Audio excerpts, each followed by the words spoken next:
గౌరవ పద్మశ్రీ మందకృష్ణ మాదిగన్న గారికి స్వాగతం సుస్వాగతం తెలియజేస్తూ ఈ ప్రెస్ మీట్కు హాజరైనటువంటి వికలాంగుల హక్కుల పోరాట సమితి జాతీయ core committee vice chairman Ande Rambabu గారికి, వికలాంగుల హక్కుల పోరాట సమితి జాతీయ core committee vice chairman Kolli నాగేశ్వరన్న గారికి, వేదికపై ఉన్నటువంటి ఎంఆర్పిఎస్ రాష్ట్ర అధ్యక్షులు గోవింద్ నరేష్ అన్న గారికి, అదేవిధంగా విహెచ్పిఎస్, ఎంఆర్పిఎస్, ఎంఎస్పి సోదరులందరికీ ఉద్యమ నమస్కారాలు తెలియజేస్తూ ఈ అత్యవసర ప్రెస్ మీట్కు సహాయ సహకారాలు అందిస్తున్నటువంటి పత్రికా మరియు ఎలక్ట్రానిక్ మీడియా సోదరులందరికీ ఉద్యమ నమస్కారాలు తెలియజేస్తూ అన్నగారు ఈ ప్రెస్ మీట్ను ఉద్దేశించి గౌరవ పద్మశ్రీ మందకృష్ణ మాదిగన్న గారు తన సందేశాన్ని ఇవ్వాల్సిందిగా విజ్ఞప్తి చేస్తున్నారు. సమాజగూడ పాత్రికేయ, ఎలక్ట్రానిక్ మీడియా, సోషల్ మీడియా మిత్రులకు ఉద్యమ నమస్కారాలు.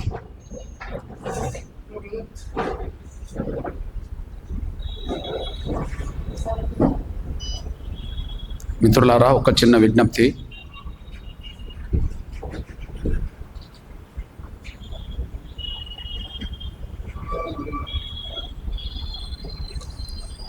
ప్రజలకు ఇచ్చిన వాగ్దానాల మీద ప్రభుత్వం ప్రజల్ని మోసం చేస్తుంటే నిలదీయాల్సిన ప్రతిపక్షాలు కూడా బాధ్యతారాహిత్యంగా ఉండడం వల్ల ప్రజల పక్షాన నిలబడి పోరాటం చేయడానికే ఎంఆర్పిఎస్, విహెచ్పిఎస్ ముందుకు వచ్చింది. అంటే ముందుగా ప్రెస్ మీట్ కంటే ముందుగా మీకు విజ్ఞప్తి చేస్తున్నా, మీరు ఈ ప్రభుత్వం వచ్చిన తర్వాత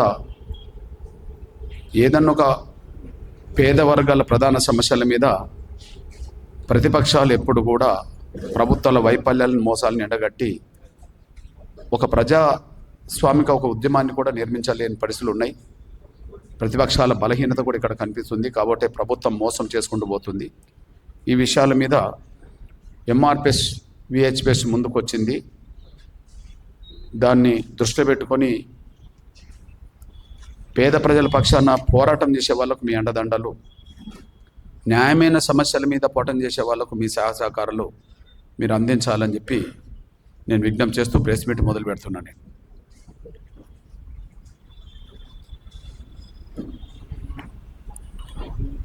ప్లీజ్ బ్రదర్.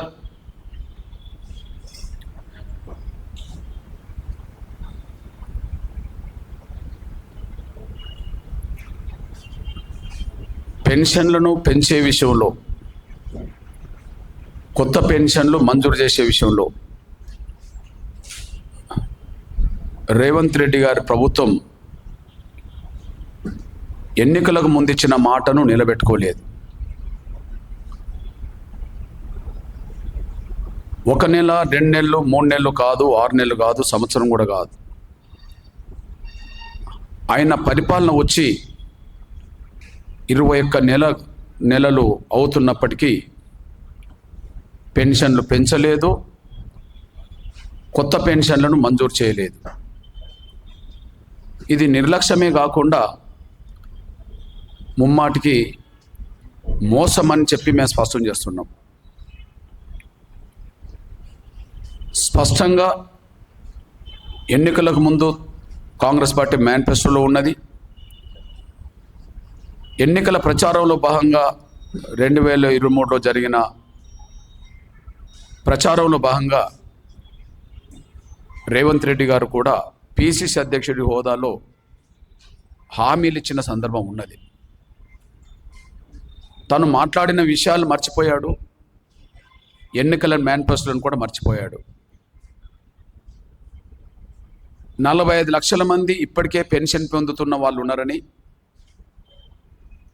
వికలాంగులు, వృద్ధులు, వితంతులు, ఒంటరి మహిళలతో పాటు బీడీ, నేత, గీత కార్మికులతో పాటు అత్యంత పేద వర్గాలు 45 లక్షల మంది ఉన్నారని, వాళ్ళకు పెన్షన్ పెంచి తీరుతామని చెప్పి వికలాంగులకు 6,000 పెన్షన్, మిగతా చేయుత పెన్షన్దారులందరికీ 4,000 పెన్షన్ ఇస్తామని చెప్పి ఎన్నికల మేనిఫెస్టో చెప్పడమే కాకుండా బహిరంగ సభలన్నిట్లోనూ ఆయన మాట్లాడుతూ హామీలు ఇచ్చాడు. అదే సమయంలో ఎన్నికల నాటికి అప్పటి ప్రభుత్వం 10 లక్షల మంది కొత్త పెన్షన్ దరఖాస్తుల పెన్షన్ పెండింగ్లో పెట్టిందని, మా ప్రభుత్వం వచ్చిన వెంటనే కొత్త పెన్షన్లు మంజూరు చేస్తామని చెప్పి హామీ ఇవ్వడం జరిగింది. అంటే 45 లక్షల మందికి పెన్షన్ పెంచుతామన్నాడు, 10 లక్షల మందికి కొత్త పెన్షన్ ఆనాటి వరకే మంజూరు చేస్తా ఉన్నాడు. అదే సమయంలో నిర్దిష్టమైన తేదీ కూడా ప్రకటన చేశాడు. డిసెంబర్ 9న ఇందిరాగాంధీ రాజ్యం ఏర్పడుతుంది, డిసెంబర్ 9న మా పెన్షన్ పెంచిస్తాం, మీ ఖాతాలో పడతాయని చెప్పి స్పష్టంగా బహిరంగ సభలో మాట్లాడిన సందర్భాలు ఉన్నాయి. డిసెంబర్ 9కి రండి అని చెప్పి మేము పెన్షన్ అమలు చేసే తేదీ చెప్తున్నాం, మీరు ఎల్బీ స్టేడియంకి రండి, ఖచ్చితంగా 9వ తారీఖు నాడు పెన్షన్ ఇస్తామని చెప్పి విలేకరులను కూడా ఆహ్వానించిన సందర్భాలు ఉన్నాయి.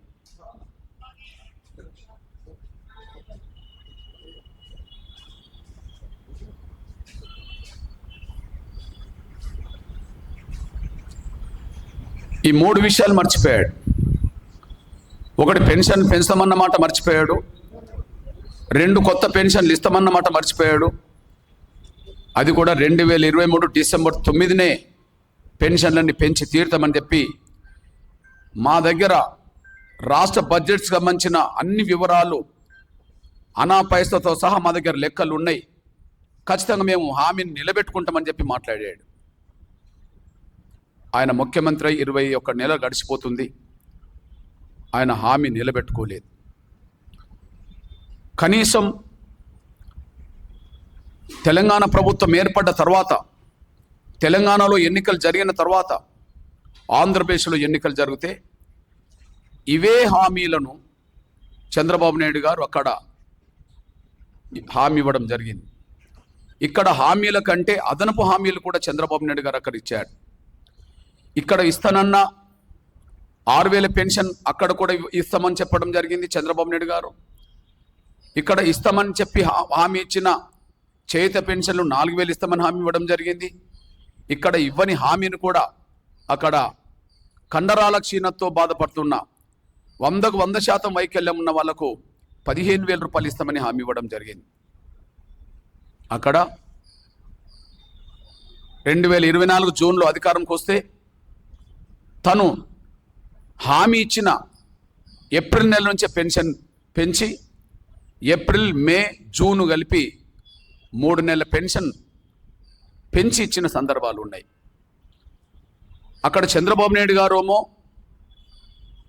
హామీ ఇచ్చిన రోజు నుంచి పెన్షన్ పెంచి 6,000 వికలాంగులకు, మిగతా పెన్షన్లు 4,000, 100కు 100% ఉన్న వాళ్ళకు 15,000, హామీ ఇచ్చిన రోజు నుంచి పెన్షన్ పెంచి తను మాట నిలబెట్టుకొని మానవత్వాన్ని అక్కడ చాటుతుంటే, ఇక్కడ ఆయన దగ్గర శిష్యరికం చేసిన, చంద్రబాబు నాయుడు గారి దగ్గర శిష్యరికం చేసిన, కాంగ్రెస్లో చేరక ముందు టీడీపీలోనే పనిచేసిన రేవంత్ రెడ్డి గారు మాత్రం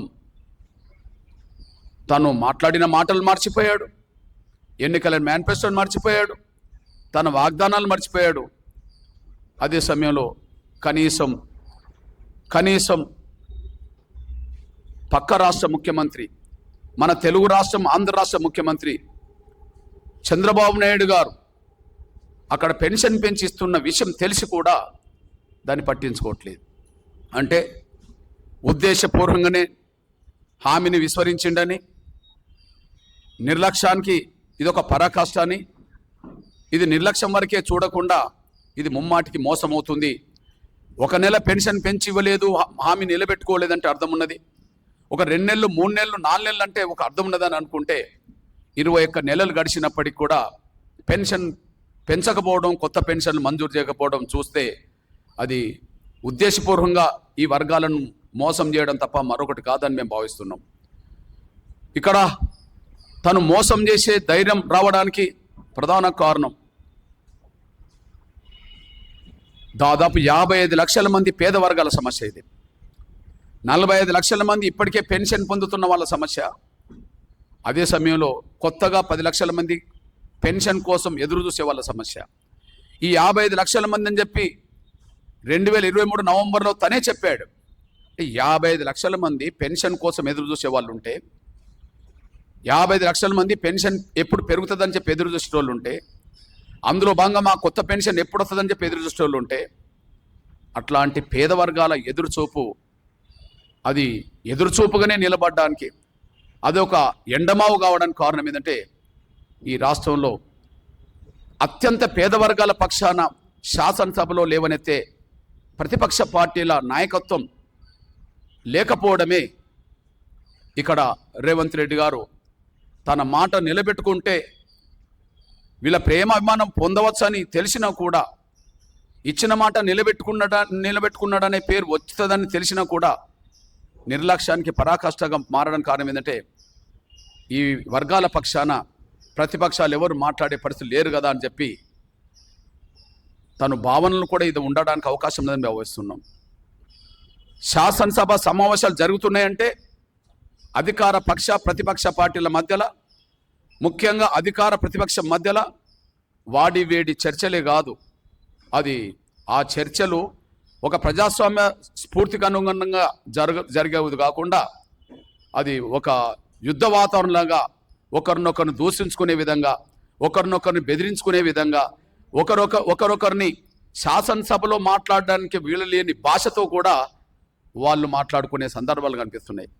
అంటే శాసనసభలో అధికార ప్రతిపక్ష పార్టీల మధ్యలో అత్యంత పేద వర్గాలు ఎదుర్కొనే ప్రధాన సమస్యలు ఎజెండాగా మారలేవు, కానీ ఒకరి మీద ఒకరు సవాల్ ఇసురుకోవడం, ఒకరినొకరు దూషించుకోవడం, ఒకరినొకరు బెదిరించుకోవడం, ఒకరినొకరు అవమానించుకోవడమే ఇది పెద్ద శాసనసభలో జరిగే ఒక తంతుగా మనం కళ్ళ ముందు చూస్తూనే ఉన్నాం. ఇట్లాంటి పరిస్థితుల్లో 55 లక్షల మందిని రేవంత్ రెడ్డి గారి ప్రభుత్వం 21 నెలలుగా పెన్షన్ పెంచకుండా, కొత్త పెన్షన్ ఇవ్వకుండా మోసం చేస్తుంటే, ఒక ప్రధాన ప్రతిపక్ష పార్టీ కానీ లేదా ప్రతిపక్ష పార్టీలు కానీ శాసనసభలో ఉండబడే పార్టీల లీడర్లు కానీ ఒక్కరు కూడా ఈ విషయం గుర్తుకు రావట్లేదు.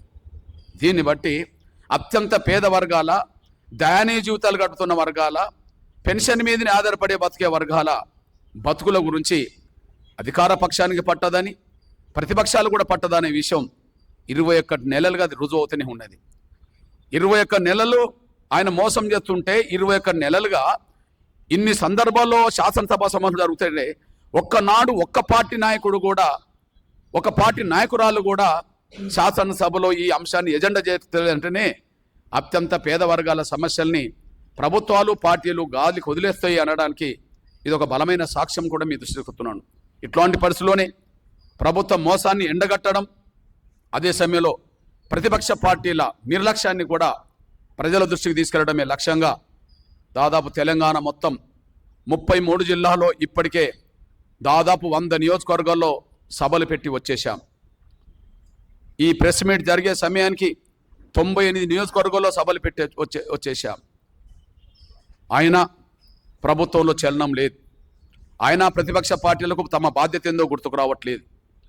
ఇచ్చిన మాట నిలబెట్టుకోవాలనే పెద్ద మనసు, మానవత్వం రేవంత్ రెడ్డి గారికి లేదు. ప్రధాన ప్రతిపక్ష పార్టీ హోదాలో రేవంత్ రెడ్డి గారు ఈ వర్గాలకు చేసిన మోసాన్ని ఎండగట్టాలనే ఆలోచన ప్రధాన ప్రతిపక్షానికి కూడా లేకుండా పోయింది. ఇట్లాంటి పరిస్థితిలోనే ఎంఆర్పిఎస్ విహెచ్పిఎస్ మరో ఉద్యమానికి సిద్ధపడుతుంది. ఎంఆర్పిఎస్ విహెచ్పిఎస్ మరో ఉద్యమానికి సిద్ధపడుతుంది. ఇక రేవంత్ రెడ్డి గారు ప్రభుత్వం మీద పెన్షన్లు పెంచుకునే విషయంలో, కొత్త పెన్షన్లు మంజూరు చేసే విషయంలో, పెన్షన్లు పెంచే విషయంలో, కొత్త పెన్షన్లు మంజూరు చేసే విషయంలో రేవంత్ రెడ్డి గారు సర్కార్తో ఇక తాడో పేడో తేల్చుకోవడమే లక్ష్యంగా మా ఉద్యమ కార్యాచరణ ప్రకటిస్తున్నామనే విషయం కూడా మేము స్పష్టం చేస్తున్నాం. రేవంత్ రెడ్డి గారు ప్రభుత్వంతో తాడో పేడో తేల్చుకోవడమే లక్ష్యంగా మా ఉద్యమ కార్యాచరణ ప్రకటిస్తున్నాం. అందులో భాగంగా ముందుగా మేము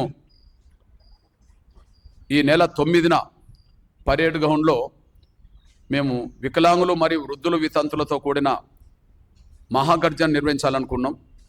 కానీ అదే రోజు ఉపరాష్ట్రపతి ఎన్నికలు ఉన్న నేపథ్యంలో, అదే రోజు ఉపరాష్ట్రపతి ఎన్నికలున్న నేపథ్యంలో పరేడ్ గ్రౌండ్లో నిర్వహించబోయే సభను అది అక్టోబర్ మొదటి వారానికి వాయిదా వేస్తున్నాం.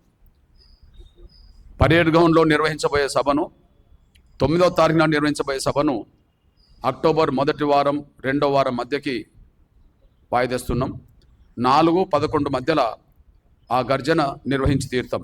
కానీ ఈలోపే ఈ మాసమంతా ప్రత్యక్ష పోరాటాలకు, ఈ మాసమంతా ప్రభుత్వం మీద ప్రత్యక్ష పోరాటాలకే సిద్ధం కావాలని చెప్పి మేము అత్యవసర కార్యవర్గ సమావేశంలో నిర్ణయం తీసుకోవడం జరిగింది. అందులో భాగంగా ప్రభుత్వం మీద ఒత్తిడి పెట్టడం, ప్రతిపక్ష పార్టీలకు కూడా వాళ్ళ బాధ్యతను గుర్తు చేయడమే లక్ష్యంగా, ప్రభుత్వ మోసాన్ని ఎండగట్టి ప్రతిపక్ష పార్టీలను గుర్తు చేయడమే లక్ష్యంగా మా పోరాట కార్యక్రమాలు ప్రత్యక్ష పోరాటంగా ఉంటాయి. అందులో భాగంగా ఈ నెల 8వ తారీఖు నాడు సెప్టెంబర్ 8న పెన్షన్లు పెంచాలి, కొత్త పెన్షన్లు మంజూరు చేయాలి. ఈ 2 ప్రధాన డిమాండ్లు. పెన్షన్లు పెంచాలి, మీరిచ్చిన హామీ ప్రకారమే పెన్షన్లు పెంచాలి, కొత్త పెన్షన్లు మంజూరు చేయాలని డిమాండ్ చేస్తూ సెప్టెంబర్ 8న 33 జిల్లా కేంద్రాలలో ఉండబడే జిల్లా కలెక్టర్ కార్యాలయాలను దిగ్బంధం చేస్తాం. 33 జిల్లాల తెలంగాణలో ఉండబడే జిల్లా కలెక్టర్ కార్యాలయాన్ని సెప్టెంబర్ 8న దిగ్బంధం చేస్తాం, ముట్టడిస్తాం. అదే సమయంలో సెప్టెంబర్ 12న తెలంగాణలో ఉండబడే అన్ని తహసీల్దార్ కార్యాలయాల్ని, ఎంఆర్ఓ కార్యాలయాల్ని సెప్టెంబర్ 12న దిగ్బంధం చేస్తాం. వికలాంగుల పక్షాన ఎవరు లేరు, వాళ్ళు కాళ్ళు లేనోళ్ళు, వాళ్ళు చేతులు లేనోళ్ళు, వాళ్ళు కళ్ళు లేనోళ్ళు, వాళ్ళు ఏం చేస్తారులే అని చెప్పి రేవంత్ రెడ్డి గారు సర్కార్ భావిస్తే ఏం చేస్తారో చూపెట్టడమే లక్ష్యంగా ఆ ముట్టడీలు జరగబోతున్నాయి. ముసలోళ్ళు కదా, వీళ్ళు ఏం చేస్తారులే అని అనుకుంటే వాళ్ళ శక్తి ఏందో రేపు ముట్టడి ద్వారా నిరూపించబోతున్నాం. ఈ ఉద్యమ కార్యాచరణ ముందుగా సెప్టెంబర్ 8 కలెక్టరేట్ల దిగ్బంధం, సెప్టెంబర్ 12న ఎంఆర్ఓ కార్యాలయ దిగ్బంధం. అదే సమయంలో సెప్టెంబర్ 20న ఎల్బీ నగర్ మొదలుకొని కోదాడ వరకు హైదరాబాద్ విజయవాడ రహదారి దిగ్బంధం. ఎల్బీ నగర్ మొదలుకొని కోదాడ జగ్గయ్యపేట బార్డర్ వరకు, తెలంగాణ బార్డర్ వరకు హైదరాబాద్ విజయవాడ రహదారిని దిగ్బంధిస్తాం, జాతీయ రహదారిని దిగ్బంధిస్తాం. సెప్టెంబర్ 21 నుంచి 26 వరకు, సెప్టెంబర్ 21 నుంచి 26 వరకు తెలంగాణలో ఉండబడే అన్ని గ్రామ పంచాయతీ కార్యాలయాల ముందు నిరవధిక దీక్షలు కొనసాగిస్తాం. సెప్టెంబర్ 21 నుంచి 26 వరకు నిరవధిక దీక్షలను గ్రామ పంచాయతీ కార్యాలయాల ముందు, అదే సమయంలో మున్సిపాలిటీలు అయితే ప్రతి వార్డులోనూ, కార్పొరేషన్లు అయితే ప్రతి డివిజన్ కేంద్రంలోనూ ఈ నిరవధిక దీక్షలు 21 నుంచి 26 కొనసాగిస్తాం. అదే సమయంలో 27న, సెప్టెంబర్ 27న తెలంగాణలో ఉండబడే హైదరాబాదుకు వచ్చే జిల్లా నుంచి మండలాలకు వెళ్ళే, తెలంగాణలో ఉండబడే అన్ని జిల్లాల నుంచి హైదరాబాద్కు వచ్చే రహదారులను, గ్రామాల నుంచి జిల్లా కేంద్రాలకు వచ్చే రహదారులని, తెలంగాణ మొత్తం రహదారులను దిగ్బంధం చేస్తాం. తెలంగాణలో ఉండబడే రహదారులన్నిటినీ దిగ్బంధం చేస్తాం. ఏది ఏమైనా రేవంత్ రెడ్డి గారు సర్కార్ 21 నెలలుగా పెన్షన్ పెంచకుండా మోసం చేస్తున్నందుకు నిరసనగా వెంటనే పెంచాలని డిమాండ్ చేస్తూ, కొత్త పెన్షన్లు ఇవ్వకుండా 21 నెలలుగా మోసం చేస్తున్నందుకు నిరసనగా వెంటనే కొత్త పెన్షన్లు మంజూరులను డిమాండ్ చేస్తూ, అదే సమయంలో కనీసం ఈ పేద వర్గాల పక్షాన గొంతెత్తాలని చెప్పి ప్రతిపక్ష పార్టీలు కూడా గుర్తు చేస్తూ ఈ ఉద్యమ కార్యాచరణ ప్రకటిస్తున్నాం. ఇక రేవంత్ రెడ్డి గారి ప్రభుత్వంతో తాడో పేడో తేల్చుకోవడమే లక్ష్యంగా ఈ ఉద్యమం ఉంటుంది. ఈ తెలంగాణలో ఉండబడే అన్ని రహదారుల దిగ్బంధం అనంతరం కూడా ఖచ్చితంగా సెప్టెంబర్ 1-2 వారం మధ్యలో మళ్ళీ పరేడ్ గ్రౌండ్లో యథావిధిగా అక్టోబర్లో యథావిధిగా అక్టోబర్ 1 వారం 2 వారం మధ్యలో యథావిధిగా అదే పరేడ్ గ్రౌండ్లోనే లక్షలాది మందితో వికలాంగులు మరియు వృద్ధులు వితంతులతో పాటు చేయుత పెన్షన్ పరిధిలో వచ్చే ప్రతి ఒక్కరి లక్షలాది మందితో మహాగర్జన నిర్వహించడం ఖచ్చితంగా జరుగుతుంది. ఏదేమైనా ఈ నెల మొత్తం ప్రజా ఉద్యమాల్లోనే మేము ఉంటామని, రేవంత్ రెడ్డి గారి ప్రభుత్వంతో తాడోపేడో తెలుసుకోవడమే లక్ష్యంగా మా పోరాటాన్ని ముందుకు తీసుకెళ్తామని కూడా గుర్తు చేస్తూ, ప్రజాస్వామికవాదులు 55 లక్షల మంది పేద వర్గాలను రేవంత్ రెడ్డి గారు మోసం చేస్తున్న పరిస్థితిలో ప్రశ్నించాల్సిన ప్రతిపక్ష పార్టీలు ప్రశ్నించకుండా నిర్లక్ష్యంగా ఉన్న ఈ పరిస్థితిలో అత్యంత పేద వర్గాల అంశాలను ప్రభుత్వాలు రాజకీయ పక్షాలు ఎట్లా విస్మరిస్తున్నాయని అర్థమవుతున్న నేపథ్యంలో ప్రజా సంఘాలు, ప్రజాస్వామికవాదులు, విద్యార్థి సంఘాలు, మేధావులు ఈ ఉద్యమానికి అండగా నిలబడాలని చెప్పి అత్యంత పేద వర్గాల అంశం మీద ఉద్యమం జరుగుతున్న సమయంలో ఈ ప్రజాస్వామిక ఉద్యమానికి అండగా నిలబడాలని చెప్పి నేను విజ్ఞప్తి చేస్తున్నా, గుర్తు చేస్తున్నాను. ధన్యవాదాలు.